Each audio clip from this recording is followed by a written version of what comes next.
그 32편 다루면서 언약 백성들, 언약 공동체라는 단어를 언급한 것을 기억하실 것입니다. 자신의 죄를 하나님 앞에 정직하게 자백하고 사죄의 놀라운 은총을 누리게 되면서 나만 누리는 것이 아니라 우리 공동체 식구들 모두 같이 누리자라는 내용이죠. 그 언약 공동체를 이루는 언약 백성들을 오늘 본문에서는 의인들, 또 하나는 정직한 자들이라고 소개합니다. 그러면 의인들은 누구인가? 죄가 하나도 없다라는 개념으로는 하나님 앞에서 의인은 아무도 없습니다. 노아도 의인도 아니고 아브라함도 의인이 아닙니다. 그렇지만 하나님을 진실로 믿고, 기억하십시오. 믿고. 그 다음에 하나님이 제시하신 길을 꾸준히 걸어가는 사람을 성경은 의인이다 합니다. 그래서 말씀드린 대로 노아, 아브라함 같은 사람이 당대의 의인이었습니다. 신약 성경의 관점에서 보면 예수 그리스도의 십자가로 인해서 의롭게 된 사람이 의인입니다. 다 죄인이었는데 그리스도께서 십자가에서 피를 흘리심으로 우리의 죄가 그에게 다 전가되었고, 그래서 우리는 의인의 반열에 오르게 되었습니다. 아멘. 그러면 정직한 자는 여기에서 누구인가? 32편에서 제가 그 중요하게 강조했는데 마음에 간사함이 없는 것을 강조했죠. 그 다음에 내 죄악을 숨기지 아니하였더니라는 표현이 또 있었습니다. 그렇습니다. 하나님 앞에서 자신의 죄를 어떻게 숨김없이 낱낱이 정직하게 다 토설하고, 그래서 사죄의 그 놀라운 은총을 받아 누리는 자가 누굽니까? 여기서 말하는 정직한 자입니다. 조금 더 부가적으로 더 설명하면 지난주 32편의 내용들을 조금 더 언급하며 홍수가 범람할지라도 그에게 미치지 못할 정도의 큰 하나님의 풍성한 은혜를 받아 누리는 사람. 또 두 번째는 환난 중에도 보호를 받고 성리의 환호성을 그렇게 부를 수 있는 환경과 조건이 그의 삶에 풍성하게 흘러 넘치는 사람. 또 하나는 뭡니까? 이 기쁨을 자신만 누리는 것이 아니라 공동체 권속들에게 같이 누리자라고 소개하는 사람. 이 사람이 여기서 말하는 정직한 자가 되는 것입니다.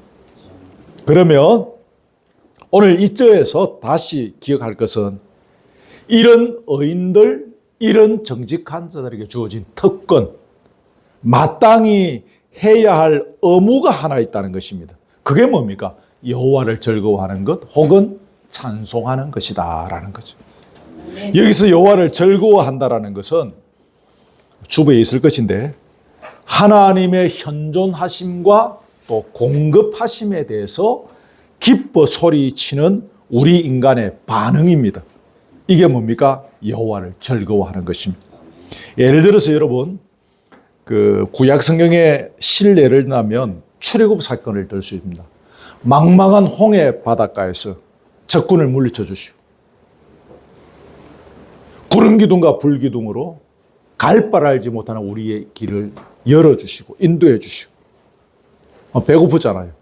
만나와 메추라기를 먹이시오.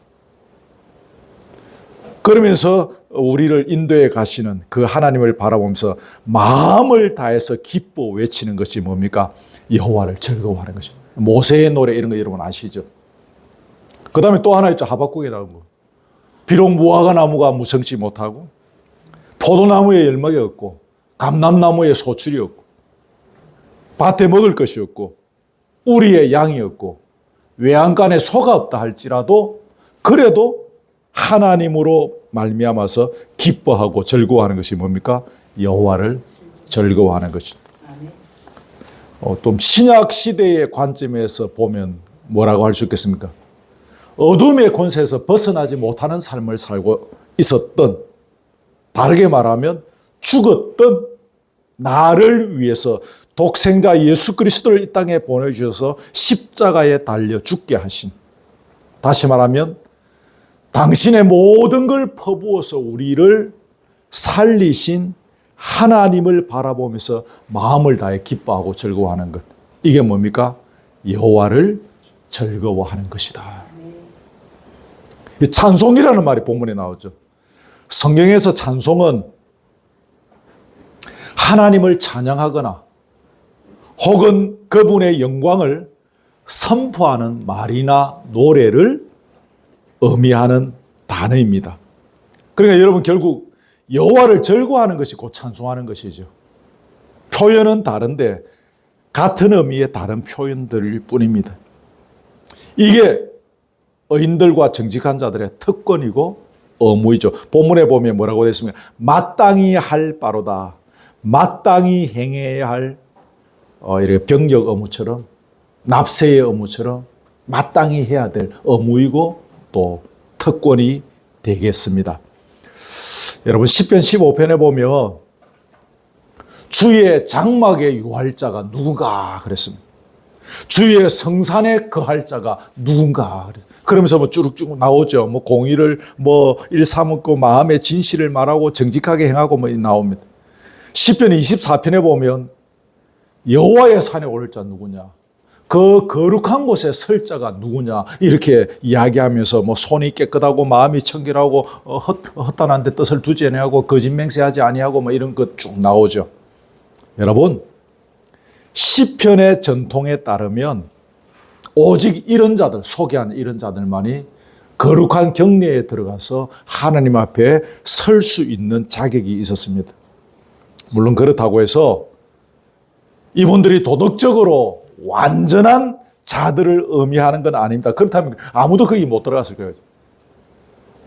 그러나 적어도 하나님의 크신 은혜를 체험하고 기억하십시오. 은혜. 그 은혜 가운데 사는 자들이었음은 분명한 사실이라는 것입니다. 지난주 32편 하면서 이야기했지만 하나님 앞에서 정직하게 자신의 죄를 토설하고 사죄의 은총을 누리게 되면서 하나님의 보호하심과 홍수가 범람할지라도 미치지 못할 정도의 그 엄청난 한량없는 큰 은혜를 누리게 된 자들이 누굽니까? 여호와의 장막에 오를 자, 그 성산에 들어갈 자. 오늘 본문에서 소개하는 대로 마땅히 여호와를 찬송하고 여호와를 즐거워할 자들인 것입니다.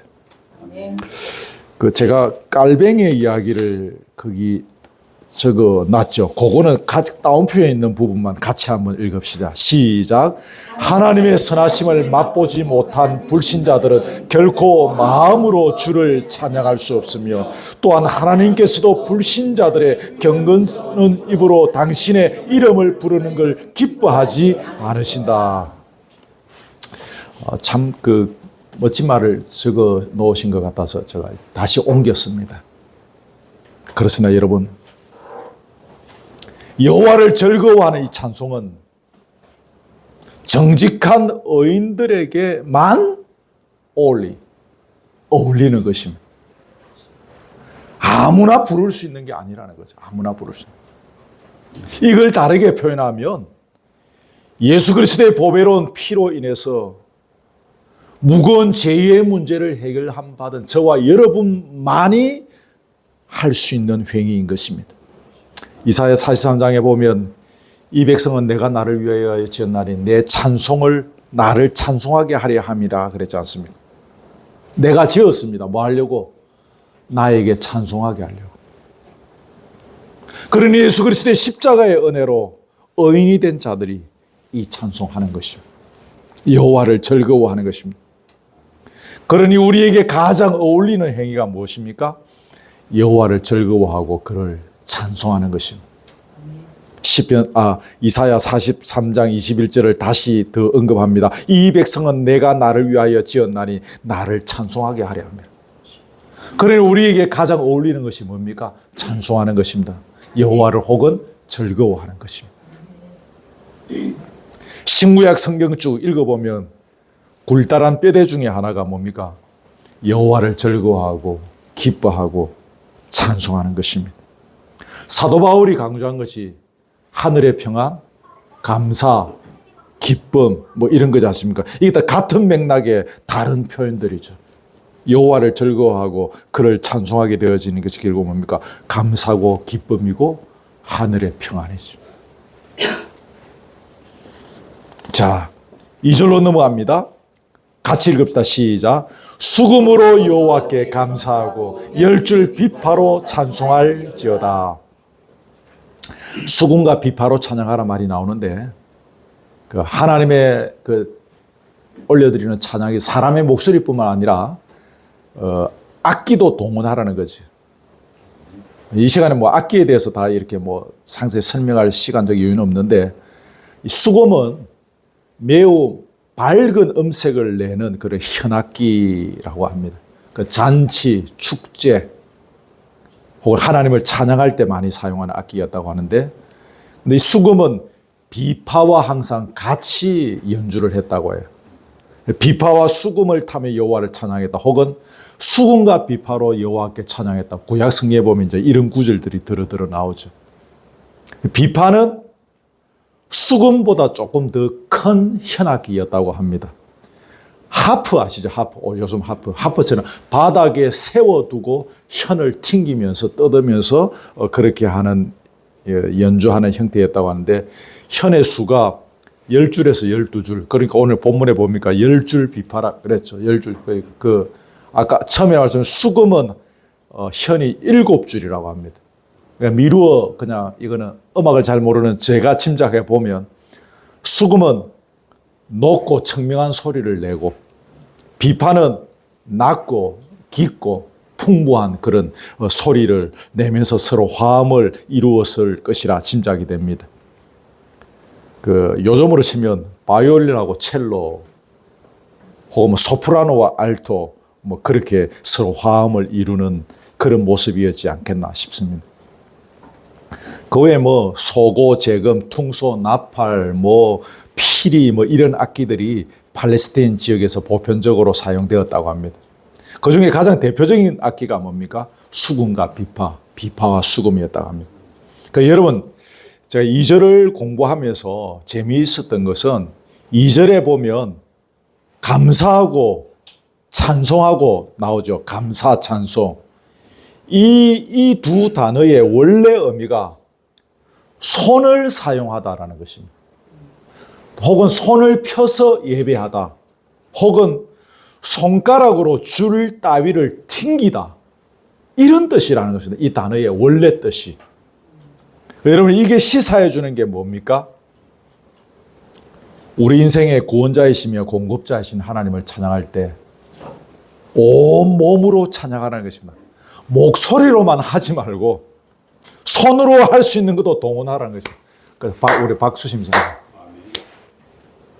이걸 다르게 표현하면 하나님을 찬양할 때 우리의 모든 걸 다 동원하라는 말이죠. 아프리카 사람들은 막 발로 구르면서 막 하지 않습니까? 예를 들어서 찬양은 목소리로만 할 수 있습니까? 장애인들 중에서 소리를 내지 못하는 장애인들이 있습니다. 그분들을 어떻게 찬양합니까? 몸으로 찬양하고 마음으로 찬양하고 표정으로 찬양하고 표정. 또 손뼉 치면서 하죠. 다시 말해서 우리는 우리가 동원할 수 있는 모든 방법을 다 동원해서 하나님을 찬양해야 한다는 것입니다. 아멘. 우리는 2절을 통해서 이걸 발견합니다. 그냥 1차적인 의미만 발견하고 우리 교회도 다음 주부터 수금 따를 줄 아는 사람, 비파 따를 줄 아는 사람, 영 안 되면 바이올린과 첼로 주자도 막 돈 주고 사와서 앉혀놓자 막 이렇게 해서 하기에는 조금 너무 아쉽죠. 우리의 온몸을 우리가 동원할 수 있는 모든 것을 동원해서 하나님을 찬양하자는 것입니다. 그러니까 여러분 조금 더 한 단계 더 나가면 이 2절의 표현은 하나님을 찬양하는 일에 있어서 우리 인생을 몰두하라는 말입니다. 요즘 그 유행하는 말로 하면 몰빵하라는 거죠. 몰빵. 우리 자신의 직업을 통해서 하나님을 찬양할 수 있습니다. 우리 가진 은사를 통해서 하나님 찬양할 수 있고 우리 가진 뭐 건강이나 젊음을 가지고 하나님을 찬양할 수 있고 우리 가진 유형무형의 많은 것으로 하나님을 찬양할 수 있습니다. 우리의 구원자이시며 공급자이신 하나님을 찬양하는 일에 그분의 이름을 영화롭게 하는 일에 우리 일생을 몰빵해야 한다 그 말이죠. 근데 여러분, 그 가장 핵심적인 방법은 무엇입니까? 우리가 하나님의 입에서 나온 말씀에 순종하는 것이 하나님의 이름을 영화롭게 하는 가장 핵심적인 일입니다. 잊지 마십시오. 아멘. 하나님의 입에서 나온 말씀에 순종하는 것이, 그것을 다른 말로 하면 제가 뭐라 그랬죠? 예수 그리스도의 발자취를 뒤따라가는 것입니다. 그게 곧 하나님의 이름을 영화롭게 하는 것이고 하나님을 찬양하는 일입니다. 그리스도인이라는 것은 여기에 자신의 인생을 거는 사람입니다. 아까 했던 표현으로 하면 여기에 자신의 인생을 몰빵하는 사람입니다.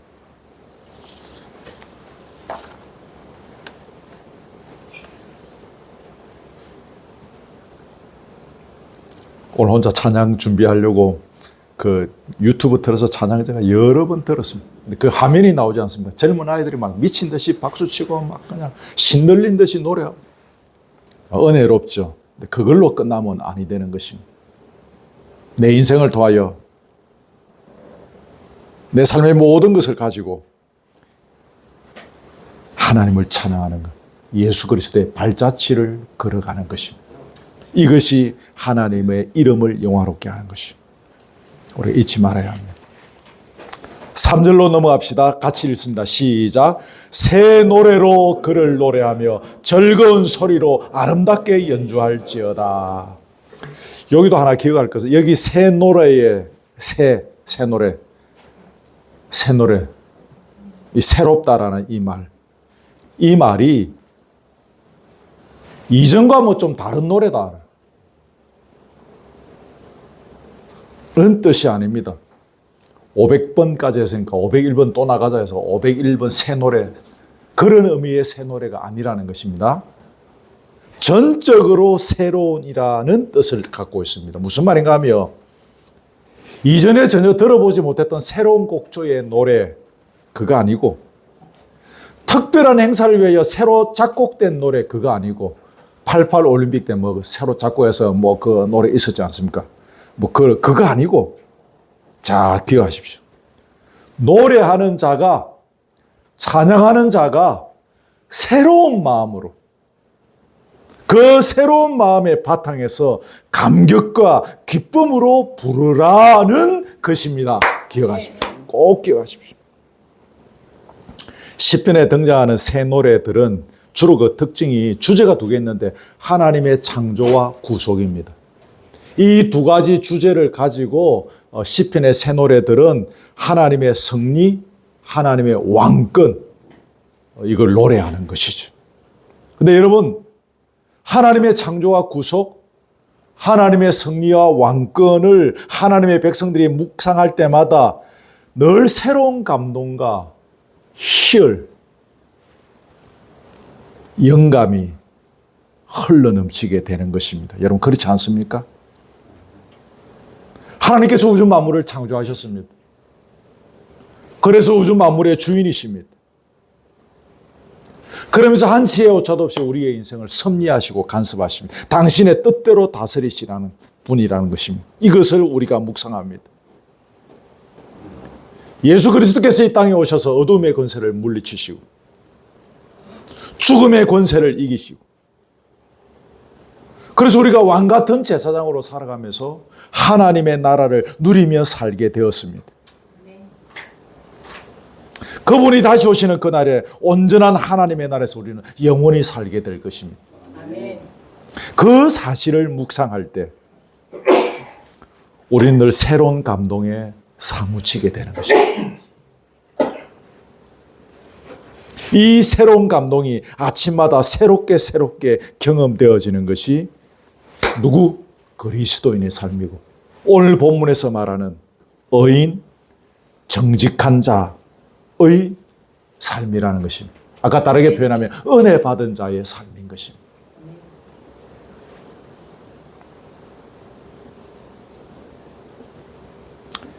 장소가 중요하다는 이야기를 지난주에 드렸는데, 저 밑에 집에 살 때는 거기 폭 돌아가 있어서 아침에 제가 그런 걸 못 느꼈는데, 공사한다고 요즘 여기서 자지 않습니까? 아침에 저 부엌의 창문이 맨유리로 되어 있지 않습니까? 오륙도 쪽에 해가 쫙 또 앞에 감나무들이 쫙 있는데 저 광경이 참 멋져요. 아침마다 새 노래 나오는 거야. 아침마다. 밑에서 안 나오던 새 노래가. 그냥 여담입니다만은 새 노래 이야기 하려고 했습니다. 이렇게 리모델링의 좋은 장소 여러분들에게 빌려드립니다. 언제든지 여기 오셔서 주무시고 아침에 그 새 노래를 한번 불러보시길 바랍니다. 공짜로 빌려드립니다. 아침에 샤워하고 다 따뜻한 물도 나오고 다 나옵니다. 근데 여러분, 우리가 이 땅에서 부르는 새 노래는 뭔가 좀 부족합니다. 아침에 막 그 간격으로 5, 6도를 바라면서 막 그래 쌓아도 2% 부족한 게 있어요. 하지만 우리가 최후의 승리를 얻은 후에 신천신지 새하늘과 새 땅에서 하나님을 찬양한 노래는 진정한 의미에서 완벽한 새 노래가 되는 것입니다. 아멘. 그 메모만 해놓으시고 여러분 나중에 집에 가서 보시죠. 계시록 14장 3절인데 제가 그 주보에 칸이 없어서 다 모자라서 안 적은 것 같은데 제가 그냥 읽어드릴게요. 그들이 보좌 앞과 내 생물과 장로들 앞에서 새 노래를 부르니 무슨 노래? 새 노래를 부르다. 거기서 땅에서 속량을 받은 14만 4천 밖에는 능히 이 노래를 배울 자가 없더라. 14만 4천. 숫자적인 그 문자적인 14만 4천이 아니라 구원받은 하나님의 백성들, 본문에서 말하는 의인들, 정직한 자들, 신약 성경에서 말하는 진정한 그리스도인들, 최후의 승리를 얻은 그들이 뭘 부른다? 새 노래를 부른다는 것입니다. 그때 부르는 노래는 완벽한, 전혀 부족함이 없는 새 노래가 될 것입니다. 왜냐하면 최후의 승리를 얻었기 때문에. 지금은 우리는 승리의 오르막을 향하여 깔딱 고개를 깔딱 하면서 넘어가고 있지 않습니까? 그래서 2% 부족한 거예요. 때로는 미끄러서 넘어지기도 하고. 이 믿음으로 우리가 새 노래를 부르니 하늘의 평안과 감사와 기쁨이 있는 거죠. 이것이 사도 바울의 신앙이고 그분이 우리에게 가르쳐 주고자 한 신앙인 것이죠. 새 노래라는 단어 기억하십시오. 그 다음에 2절에 다시 3절에 보시면 즐거운 소리로 아름답게 연주할지어다 했습니다. 여기 즐거운 소리라는 것은 이 원어를 보니까 깨뜨림으로 큰 소리가 나다는 것입니다. 집에 있는 아주 귀중한 그걸 누가 막 박살을 냈습니다. 높이 들어서. 와장창 깨뜨리면 소리가 쫙 났습니다. 그걸 이야기합니다. 깨뜨림으로 큰 소리가 났다. 혹은 소리로 귀가 멍멍해지다. 그런 뜻입니다. 혹은 함성을 외치다. 그런 단어에서 유래된 말이라는 것입니다. 이 즐거운 소리라는 것이. 그러니까 이 즐거운 소리가 단순히 외치는 소리가 아니고 온 회중이 마음에서부터 기쁨의 탄성을 지르는 하나님의 능력과 위엄을 높이는 소리인 것입니다. 주님의 높고 위대하심을 내 영혼이 찬양하네. 막 그러면서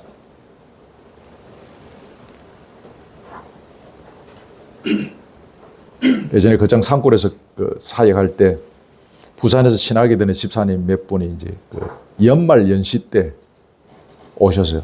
그분들이 해마다 그때 연말에 연시에 그때 오셔서 같이 한 이틀 같이 자고 지내면서 같이 축복하고 그랬었는데 거기에서 멀지 않은 곳에 어상봉인가 하는 높은 산이 있었어요. 그 산 꼭대기까지 남자 3사람인가 올라갔습니다. 꼭대기에 올라갔는데 그 집사님 한 분이 거기 새해 그 사람 많이 있는 데서 그 꼭대기 바위 위에 서서 이 찬양을 하더라고. 손을 들고 주님의 높고 위대하심을 그분이 성악가도 아니고 아무것도 아닌데 그 산에 올라서 떠오르는 해를 보면서 그 간격을 우리가 부르라고 하지 않았는데 배에서 끓어오르는 찬양을 벌써 20년이 더 됐는데 그 간격을 지금도 제가 기억합니다. 새 노래. 자, 이제 넘어갑시다. 4절부터 쭉 나오는 내용은 뭔가 하면 주부에 있는데 왜 이렇게 우리가 하나님을 이렇게 찬양해야 되는가라는 그 합당한 이유가 뭔가. 여기 원문에는 왜냐하면이라는 접속사가 있습니다. 우리말에는 없죠. 4절에는 그 원문에는 왜냐하면 우리가 이렇게 1절, 2절, 3절에서 말한 이렇게 하나님을 찬양해야 하는 이유가 뭔가 하면 그 합당한 이유가 이렇다라는 것입니다. 제목만 중요한 건 보고 마쳐야 될 것 같아요. 시간이 계속 가고 때문에. 첫 번째 이유가 뭡니까? 4절은 같이 읽읍시다. 시작. 여호와의 말씀은 정직하며 그가 행하시는 일은 다 진실하시도다. 아멘. 여호와의 말씀이 정직하기 때문에. 이 말이 무슨 말인가 하면 여호와의 말씀이 단지 말씀으로만 그치는 것이 아니라 정무사의 설교가 설교로만 그칠 때가 많지만 그게 아니라 말씀하심으로써 반드시 성취되는 말씀이라는 뜻입니다. 아멘. 기억하십시오. 다시 말해서 여호와의 말씀은 그 말씀의 의도와 목적에 한 번도 모순된 적이 없다는 것입니다. 반드시 성취된다는 뜻입니다. 그래서 여호와의 말씀을 뭐라고 합니까? 언약의 말씀이라고 하죠.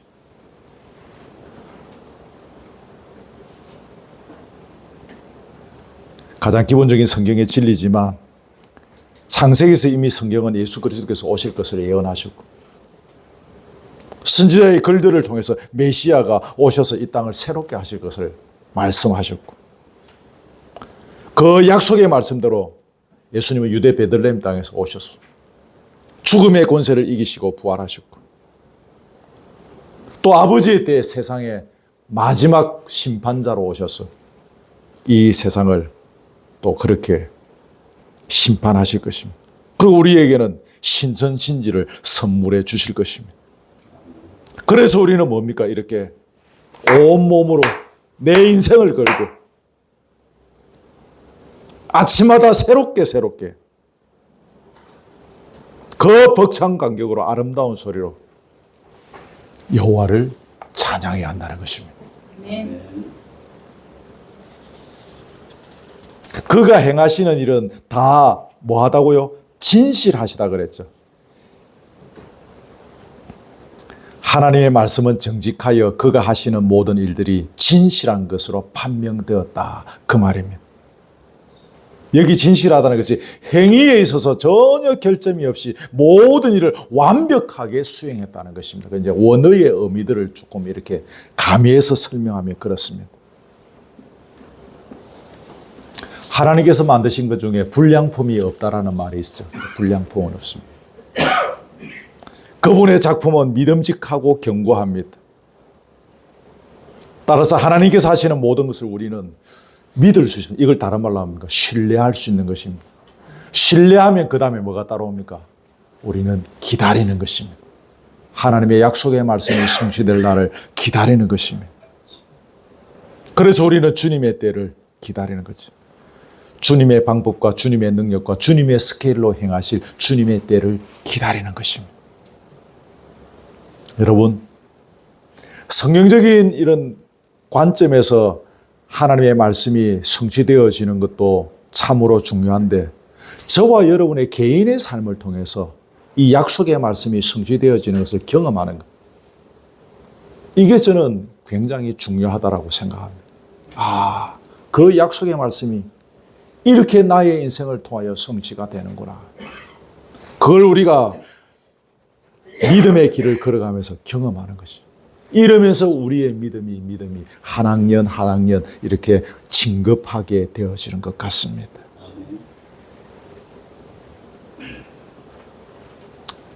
그 다음 넘어갑니다. 두 번째 이유, 왜 그렇게 찬양해야 되는가? 5절도 봅시다. 시작. 그는 공의와 정의를 사랑하시며 세상에는 여호와의 인자하심이 충만하도다. 아멘. 성경에 등장하는 그 단어가 좀 어려운데 공의와 정의와 공의라는 말이 시편에 자주 나오는데 여러분 이게 이 5절은 주님의 성품과 관련된 앞에 말씀드린 주님의 진실하심 이게 5절에 이 그분의 성품과 연관이 있다. 이렇게 신학자들은 설명을 합니다. 구약에서 정의는 판결의 원리입니다. 정의롭게 판결하는데 어떻게 그 정의롭게 판결하는 것의 원리가 뭡니까? 공평하게 하죠. 돈 많다고 이렇게 하고 돈 적다고 이렇게 하고 뭐 저거 편이라고 해서 빨간 편이라고 해서 어떻게 해주고 파란 편이라고 해서 어떻게 해주고 그런 거 아니죠. 공평하게 하죠. 판결의 원리로서 공평함, 이게 정의입니다. 공의는 무엇인가 하면 공평의 원리를 구체적으로 실행하는 행동입니다. 하나님을 공의로우신 하나님이라고 하죠. 그 하나님께서 정해놓으신 법도를 따라서 하나님 그 공평의 원리를 따라서 구체적으로 실행하시잖아요. 하나님 니는 좀 봐줄게. 니는 청소 좀 많이 했으니까 봐줄 그런 거 없습니다. 물론 그것에 대해서는 귀하게 보시겠지만 하나님 또 한편으로 공평하시죠. 공평의 원리로 하나님 실행에 옮기시죠. 인자하심은 뭐 말 그대로 인자하심입니다. 하나님의 은혜로우신 이 인자하심이 충만하다 그랬죠. 주님의 은혜로우신 의지가 이 세계에 창조계에 또 이 역사에 충만하게 있어서 이것을 이끌어 간다는 뜻입니다. 우리 눈을 열어서 정의와 공의를 행하시고 인자하심을 베푸시는 하나님을, 그 인자하심이 충만한 은혜들을 우리는 경험할 수 있어야 하는 것입니다. 여러분, 좀 다른 표현인데 보통 이제 정의와 공의를 공의 하나로 줄이고 그래서 하나님의 공의와 사랑, 또 인자하심을 사랑이란 말로 바꾸어서 하나님의 공의와 사랑이 이 세계를 이끌어가는 두 축이다, 그런 이야기를 하죠. 여러분 많이 들어보셨죠? 하나님은 이 세계를 공의와 사랑으로 통치하신다, 그 말입니다. 하나님의 공의만 가지고는 안 됩니다. 그러면 하나님의 공의로 하면 이 세상에 살아남을 분은 하나님 예수 그리스도밖에 없겠죠. 저와 여러분 아무도 못 살아남습니다. 또 사랑만 갖고도 안 되죠, 그죠? 공의와 사랑이 같이 가는 것입니다. 그래서 공의와 사랑은 불가분의 관계를 갖고 가는 것입니다. 이 공의와 사랑으로 하나님께서 세상을 통치하시고 삼라만성을 이렇게 다스려 가신. 그래서 이게 공의와 사랑을 하나님의 성품이라고 하죠. 하나님의 이 귀한 성품으로 이 삼라만성을 다스려 가시는 것이죠. 일일이 다 했던 이야기에서 설명할 시간도 없지만 이 하나님의 공의와 사랑이 있었기에 또 저와 여러분이 지금 은혜를 얻고 주님을 찬양할 수 있는 자리에 선 것이죠. 그래서 우리는 뭐합니까? 여호와를 이렇게 손뼉을 치면서 온몸을 다해서 내 인생을 걸고 몰빵하면서 찬양해야 한다는 것입니다. 아멘. 그 다음에 세 번째 이유 넘어갑니다. 바빠서. 다음에 주부에 있죠. 6절에서 9절까지. 여기에는 창조의 주제이신 하나님이십니다. 말씀으로 천지를 창조하신 하나님. 다 설명할 필요 없겠죠. 태초에 하나님이 천지를 창조하시니라. 창세기 1장 1절 사실은 이게 믿어져야 그 다음 성경 구절들을 우리는 이해할 수 있고 믿을 수 있어요. 이게 안 믿어지고 어떻게 동정녀의 몸에서 성령으로 아이가 잉태한 것을 우리가 또 믿을 수 있습니까? 안 되죠. 그죠? 그래서 저는 창세기 1장 1절이 참 중요하다고 생각하는데 이 창조신앙 참 중요합니다. 여러분 거기에 7절에 보시면 그가 바닷물을 모아 무더기 같이 쌓으시며 이 무더기라는 단어가 나오죠. 이게 무더기라는 이 단어가 그 원어대로 본래의 언어대로 올라가면 히브리어에서 항아리 아시죠? 항아리, 장도 이것과 관련된 언어라는 것입니다. 그 항아리 안에 뭐합니까? 물을 딱 가둬주죠. 그래서 이 무더기가 억류된 물이라는 그런 뜻을 갖고 있습니다. 억류된 물. 이 뭡니까? 이 넓은 우주, 저 바닷물이 여러분 바닷물 다 퍼담을 수 있겠습니까? 바닷물이 얼마나 많겠습니까? 이 물들을 이렇게 항아리 독에 딱 꼼짝 마. 너는 여기 있어. 너는 밑에 있어. 너는 위에 있어. 이렇게 지정하시고 움직이시는 이걸 다른 말로 하면 피조물에 대한 하나님의 주권적 통치. 하나님의 주권적 영역 속에서 하나님께서 이 우주 만물을 통치하신다는 것입니다. 태초에는 혼돈했다 그랬죠. 이 혼돈의 세력을 정복하시는 질서의 하나님. 너는 여기 있어. 너는 여기 있어. 태양은 너 거기에 붙어 있어. 달은 너 밤에만 떠. 뭐 이런 거.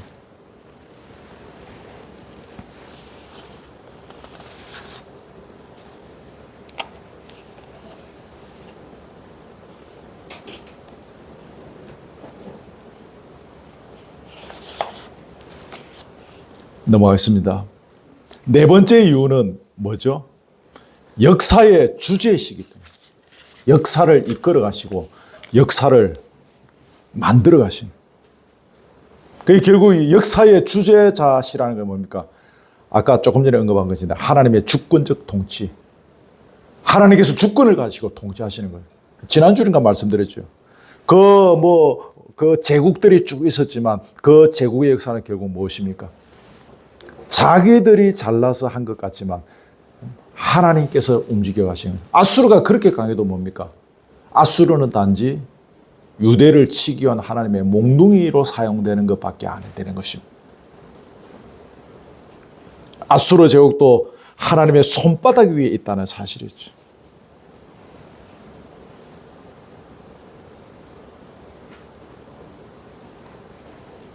여러분, 거기에서 12절을 봅시다. 12절 맨 마지막 줄에 선택된 백성은 복이 있도다 그랬죠. 선택된 백성은 복이 있도다. 왜 선택된 백성이 복이 있을까요? 두 가지 이유를 말할 수 있는데 주부에는 없습니다. 말씀드린 하나님의 뜻과 생각이 역사 속에서 이루어지고 열방의 계획은 무너지고 말 것이기 때문에 선택된 백성은 복이 있는 것입니다. 또 한 가지 이유는 이 선택된 백성은 선민 이스라엘 민족이죠. 이 사람들이 하나님을 선택한 것이 아니라 하나님께서 일방적으로 그 선민들을 선택하셔서 이 하나님의 영원한 계획 안에 들어오게 하셨기 때문에 이 선택된 백성이 뭐라고요? 복이 있도다. 지난주에 복이 있도다는 것이 주제였죠. 그죠? 이 사람들이 이런 의미에서 또 복이 있는 것입니다. 복이 있도다. 시간이 없어서 넘어갑니다. 다섯 번째 이유. 인생의 주제이시기 때문에. 우리 인생을 이끌어 가시는 분이죠. 뭐 다 설명할 필요 없죠. 여기서 좀 재미있는 거 하나만 좀 이야기하고 넘어갑니다. 여러분 거기 보시면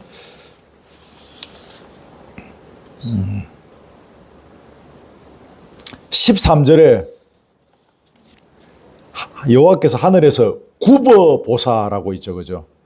그 다음 14절 끝에 굽어 살피시는 도다라는 굽어 보신다, 굽어 살피신다는 이 두 단어가 있는데 이 두 단어가 이제 히브리 원어에 있어서 이제 조금 이제 다른 단어들인데 첫 번째 굽어 보신다는 이것은 유심히 보고 생각한다는 것이에요. 유심히. 알겠습니까?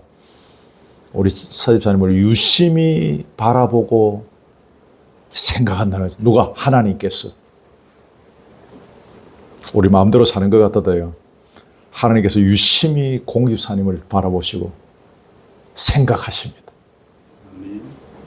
근데 또 하나 재미있는 것은요. 두 번째 14절에 굽어 살피시는 도다 있죠. 두 번째 굽어 살피시다 있죠.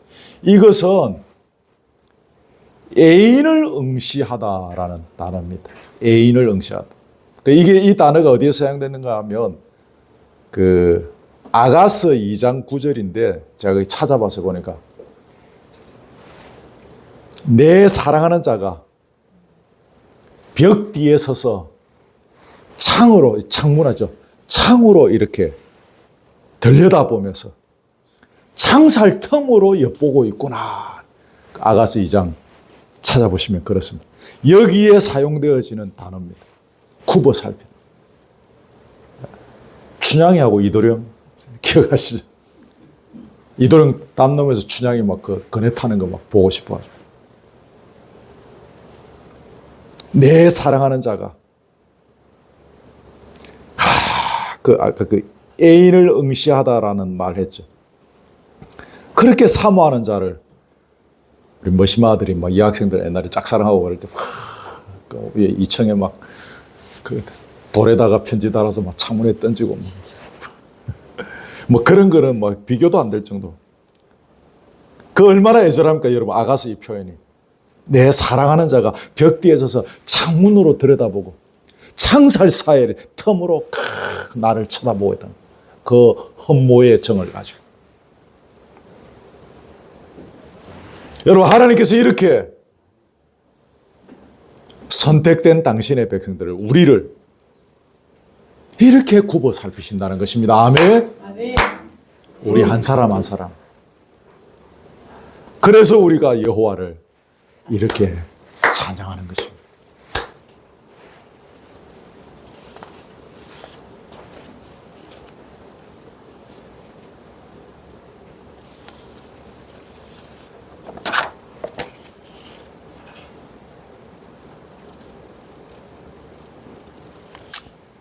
지금 마지막 보고 그냥 마치겠습니다.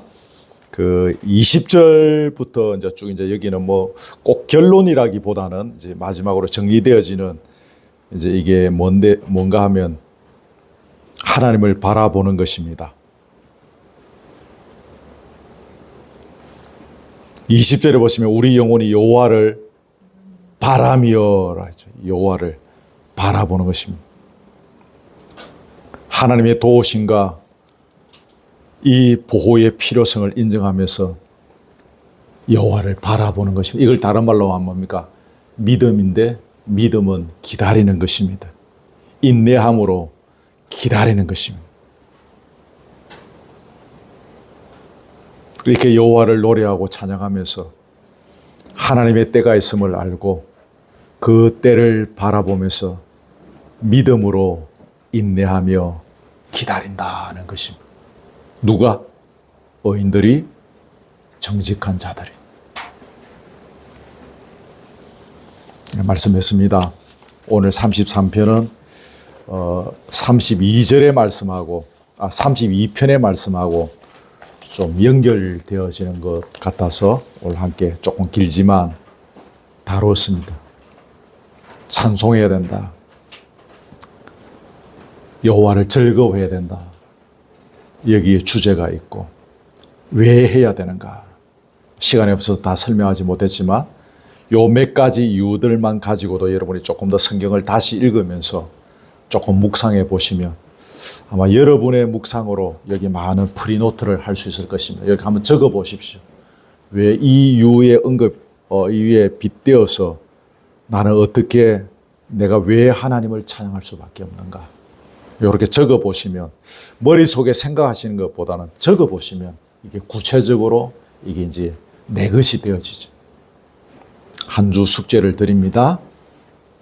여러분이 처해진 장소에서 아침이면 더 좋겠지만 여러분이 가장 적합한 시간에 여호와를 찬양해 보시기를 바랍니다.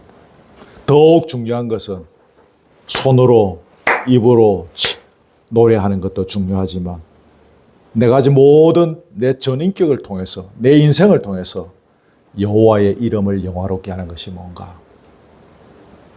이게 여호와를 찬양하는 것이라.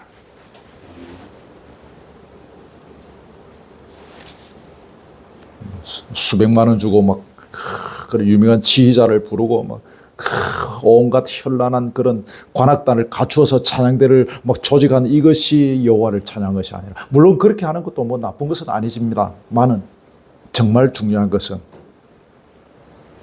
우리의 형편과 처지와 여건을 따라서 우리의 인생을 여호와의 이름을 높여드리는 일에 드리는 것. 본문은 그것을 이야기하고 있습니다. 이 숙제를 아마도 이번 한 주간 동안은 다 하시기 어려우실 것입니다. 평생, 저와 여러분이 평생 이 숙제를 하면서 살아가야 될 것입니다. 주님 앞에 언젠가는 서게 될 것인데 이 숙제 하시다가 주님 앞에 서시는 저와 여러분 되기를 주님의 이름으로 축복합니다. 아멘.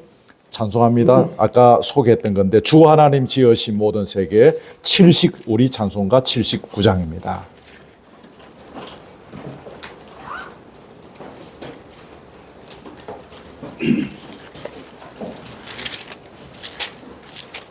우리가 부르는 찬송가 79장. 주 하나님 지으신 모든 세계 내 마음속에 그리어 볼 때 하늘의 별 울려 퍼지는 내 손 주님의 권능 우주에 찬네 주님의 높고 위대하심을 내 영원히 찬양하네 주님의 높고 위대하심을 내 영원히 찬양하네 숲속이나 험한 산골짜기에서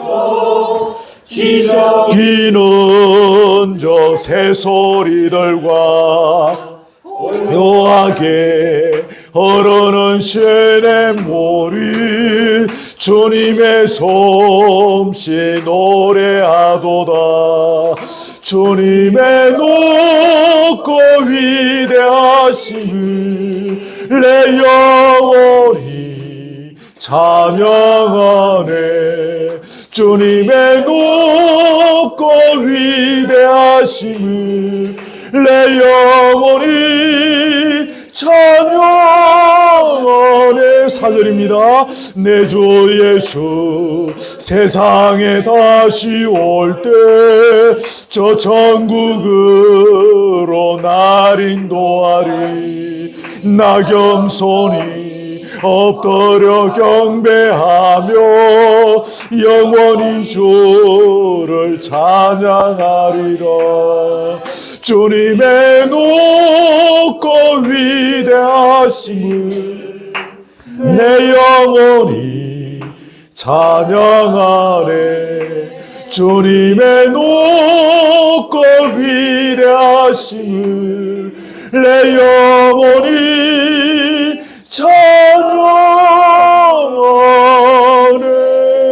찬양하네. 아멘. 오늘은 제가 대표로 기도하겠습니다.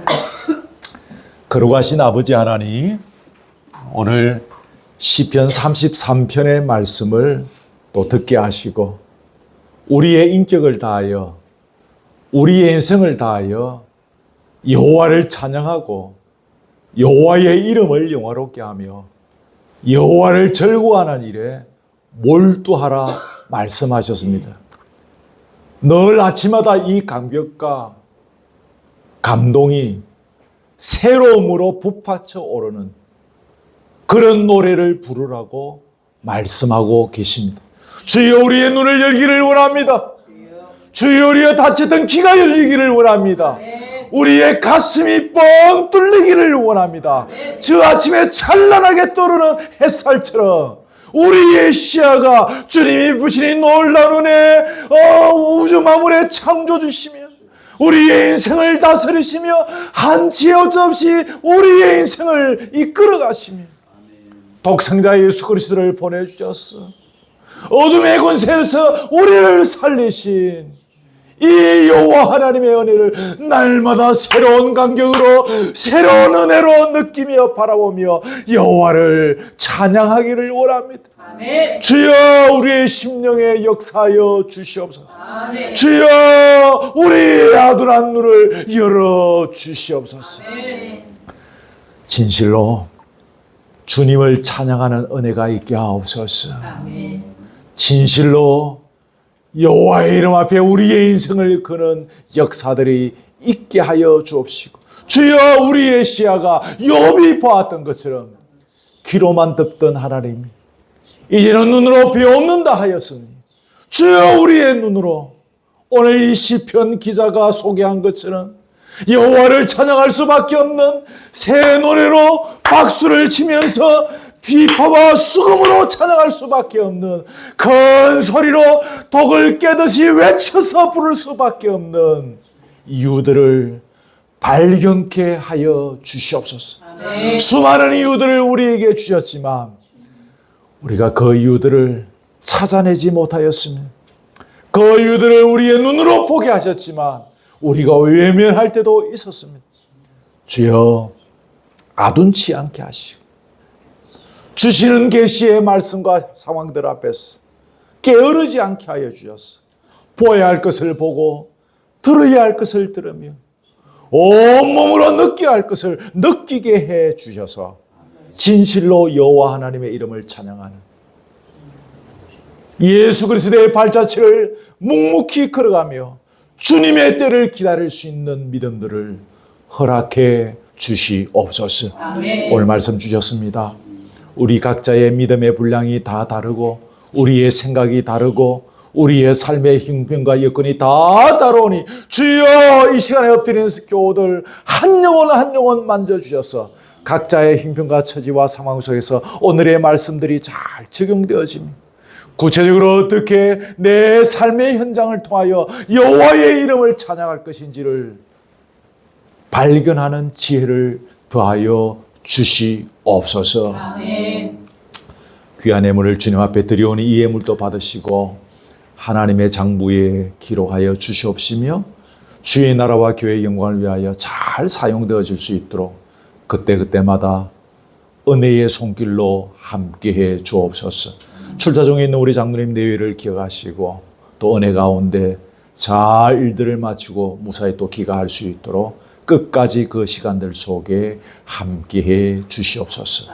오후의 교제의 자리에도 함께 하시고 은혜와 기쁨이 충만하고 우리 서로의 표정과 입술과 삶을 통하여 서로 위로받게 하시며 행복하게 하시며 은혜가 무엇인지를 발견하고 기뻐하는 시간들 되게 하옵소서. 주의 교회를 위하여 이 모양 저 모양으로 수고하며 애쓰며 기도하는 모든 우리 교우들 다 기억하시고 하나님의 손으로 위로해 주시고 우리 하나님이 주실 수 있는 넉넉한 은혜와 상과 복으로 다 갚아 주시옵소서. 한 주간도 지켜주시고 은혜의 장중에 붙잡으시며 우리의 삶을 통하여 여호와 이름을 찬양하는 복된 시간들 되게 해 주시옵소서. 아멘.